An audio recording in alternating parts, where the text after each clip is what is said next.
अभी है उत्तर प्रदेश में अतीक जैसे कई अपराधी। जाने अतीक के बाद 10 बड़े माफिया कौन कौन हैं। सीएम बोले कोई माफिया किसी को धमका नहीं सकता, लेकिन ये तो अभी भी बाहुबल में कर रहे इजाफा। यूपी के इन माफियाओं की हरकतों के बारे में जानकर आप भी माथा पकड़ लेंगे। एक से बढ़कर एक है इनके कारनामे। भले ही योगी आदित्यनाथ ने 6 साल पहले सत्ता संभालते ही कानून व्यवस्था में सुधार का अपना प्लान शुरू किया था, अब तक कई दावे भी हुए हैं और पुलिस को भी क्राइम को कंट्रोल करने के लिए सरकार की तरफ से खुली छूट दी गई। अब योगी सरकार माफिया सफाई अभियान चलाने जा रही है। इसके लिए 61 माफियाओं की सूची तैयार की जा चुकी है, लेकिन माफिया राज से मुक्ति का दावा भले ही सरकार कर रही हो, अभी 10 सबसे बड़े माफिया अपने कारनामों से बाज नहीं आ रहे हैं और सरकार के लिए भी ये सोचने का विषय है। आज हम आपको यूपी के 10 ऐसे बड़े माफियाओं के बारे में बताने जा रहे हैं जिनके गुनाहों की लिस्ट जितनी लंबी है उतना ही बड़ा उनका राजनीतिक करियर भी रहा है। इस लिस्ट की अगर बात की जाए तो इसमें नंबर 1 पर नाम आता है ब्रजेश सिंह का। पूर्वांचल का सबसे बड़ा माफिया डॉन ब्रजेश सिंह, जिसने यूपी बिहार ही नहीं बल्कि मुंबई के जेजे अस्पताल में साथियों के साथ मिलकर पुलिस की मौजूदगी में गवली गिरोह के 4 लोगों को गोलियों से भून डाला था।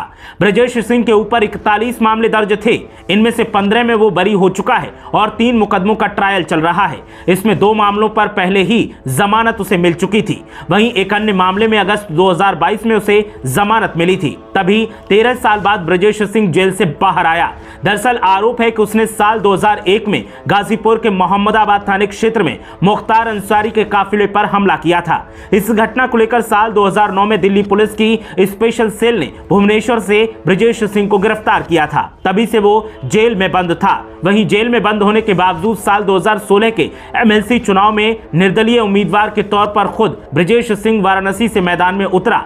तब उसे बीजेपी का समर्थन मिला और उसने जीत हासिल की थी। लिस्ट की अगर आगे नजर डालें तो इस पे नंबर 2 पर नाम आता है मुख्तार अहमद अंसारी का। यूपी के मऊ से 5 बार विधायक रह चुका बाहुबली मुख्तार अहमद अंसारी पिछले करीब 18 सालों से जेल में ही बंद है। मुख्तार का हत्या, अपहरण, फिरौती, रंगदारी जैसे करीब 4 दर्जन मुकदमों में नाम है। उसकी दबंगई इतनी थी कि वो जेल में बैठे बैठे चुनाव जीत जाता था और गैंग भी वहीं से चलाता था। साल 2005 में मुख्तार अंसारी ने मऊ में हिंसा भड़काने और बीजेपी नेता कृष्णानंद राय समेत 7 लोगों की हत्या के मामले में गाजीपुर पुलिस के सामने सरेंडर किया था और तभी से वो जेल में बंद है। फिलहाल मुख्तार बांदा जेल में बंद है। उसके परिवार की करोड़ों की संपत्ति योगी सरकार ने कुर्क की है और साथ ही कई संपत्तियों पर बुलडोजर भी चलाया गया है। बाहुबलियों की लिस्ट पर अगर नजर आगे बढ़ाएं तो नंबर 3 पर नाम आता है राजा भैया का। प्रतापगढ़ जिले के बाहुबली विधायक रघुराज प्रताप सिंह उर्फ राजा भैया, जो कुंडा विधानसभा क्षेत्र से लगातार 7 बार निर्दलीय विधायक बन चुके हैं। पूर्वांचल में राजा भैया को एक बाहुबली विधायक और माफिया के तौर पर जाना जाता है।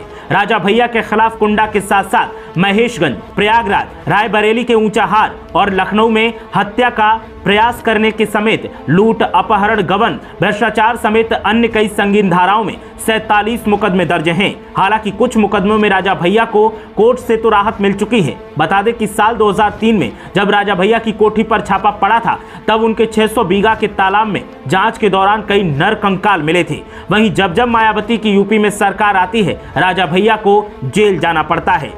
बाहुबलियों की लिस्ट में 4थे नंबर पर नाम आता है विजय मिश्रा का। भदोई के बाहुबली पूर्व विधायक रहे विजय मिश्रा पर गैंगस्टर एक्ट के साथ साथ प्रवर्तन निदेशालय का भी मुकदमा चल रहा है। विजय मिश्रा की भदोई और प्रयागराज से लेकर लखनऊ तक लगभग 55 करोड़ की संपत्ति जब्त की जा चुकी है। विजय मिश्रा ज्ञानपुर से विधायक रह चुके हैं। वर्तमान में वो आगरा जेल में बंद हैं। विजय मिश्रा पर संपत्ति पर कब्जा करने और एक युवती का रेप करने के अलावा कई आपराधिक मामले दर्ज हैं। इस लिस्ट में 5वें नंबर पर नाम आता है राजन तिवारी का। कभी श्री प्रकाश शुक्ला का साथी रहा राजन तिवारी मूल रूप से गोरखपुर का रहने वाला है। राजन तिवारी बिहार में 2 बार विधायक रह चुका है। साथ ही 2019 के लोकसभा चुनाव से ठीक पहले राजन ने लखनऊ में बीजेपी की सदस्यता ली थी। इस पर काफी विवाद हुआ था, जिसके बाद उसे साइडलाइन कर दिया गया। इससे पहले वो बीएसपी में था। बता दें कि अगस्त 2022 को उत्तर प्रदेश और बिहार पुलिस की संयुक्त टीम ने 17 सालों से फरार पूर्व विधायक राजन तिवारी को भारत नेपाल सीमा पर पूर्वी चंपारण जिले के रक्सौल इलाके से गिरफ्तार किया था। गोरखपुर पुलिस को 1998 में पुलिस कर्मियों पर गोलीबारी से संबंधित एक मामले में तलाश थी। तिवारी पर गैंगस्टर अधिनियम में मामला दर्ज है। इस लिस्ट में 6वें नंबर पर नाम आता है सुधीर कुमार सिंह का। बीएसपी नेता और गोरखपुर जिले में पिपरौली के पूर्व ब्लॉक प्रमुख और माफिया सुधीर सिंह पर दर्ज आपराधिक मामलों की एक लंबी लिस्ट है। बीते विधानसभा चुनाव में सहजनवा विधानसभा क्षेत्र से सुधीर बीएसपी का उम्मीदवार भी था, हालांकि वो जीत नहीं सका। उस पर हत्या के प्रयास, हत्या समेत 26 मुकदमे दर्ज हैं। इस लिस्ट में 7वें नंबर पर नाम आता है रिजवान जहीर का। सपा नेता और पूर्व सांसद रिजवान जहीर बलरामपुर का रहने वाला है। यूपी पुलिस के अनुसार पूर्व सांसद रिजवान जहीर के ऊपर 14 मुकदमे दर्ज हैं, जिसमें हत्या समेत गंभीर आरोप लगाए गए हैं। इस लिस्ट में 8वें नंबर पर नाम आता है दिलीप मिश्रा का। बीएसपी और सपा का नेता रह चुका दिलीप मिश्रा एक बाहुबली और यूपी पुलिस की लिस्ट का टॉप माफिया रह चुका है। मौजूदा समय में फतेहगढ़ जेल में बंद है। उसने 12 जुलाई 2010 को प्रयागराज में प्रदेश के कैबिनेट मंत्री नंद गोपाल गुप्ता नंदी पर स्कूटी में छिपा कर रखे गए रिमोट बम से जानलेवा हमला किया था। दिलीप मिश्रा पूर्व में ब्लॉक प्रमुख भी रह चुका है। इस लिस्ट में 9वें नंबर पर नाम आता है अनुपम दुबे का। बीएसपी नेता अनुपम दुबे के खिलाफ 41 मुकदमे दर्ज हैं। सबसे पहले साल 1996 में कन्नौज के गुरसहायगंज कोतवाली प्रभारी रामनिवास यादव की ट्रेन में गोली मारकर हत्या करने के बाद वो चर्चाओं में आया था। अनुपम दुबे फिलहाल मैनपुरी की जिला जेल में बंद है। उस पर एनएसए समेत हत्या के प्रयास, रंगदारी जैसे 50 से ज्यादा मामले फर्रुखाबाद, मैनपुरी, कन्नौज, कानपुर में दर्ज हैं। अनुपम दुबे ने साल 2017 में हरदोई की सवायजपुर विधानसभा से बीएसपी के टिकट पर चुनाव लड़ा था, लेकिन वो जीत नहीं सका। आखिरी और 10वें नंबर पर नाम आता है हाजी इकबाल का। हाजी इकबाल काफी खूंखार है। पूर्व एमएलसी और खनन माफिया बाहुबली हाजी इकबाल उर्फ बाला सहारनपुर का रहने वाला है। वो लखीमपुर खीरी, गोरखपुर और सीतापुर की कई चीनी मिलों को खरीदने वाली कंपनी का डायरेक्टर भी है। हाजी इकबाल के खिलाफ लखनऊ के गोमती नगर थाने में कंपनी एक्ट के अलावा अन्य कई धाराओं में मुकदमे दर्ज हैं।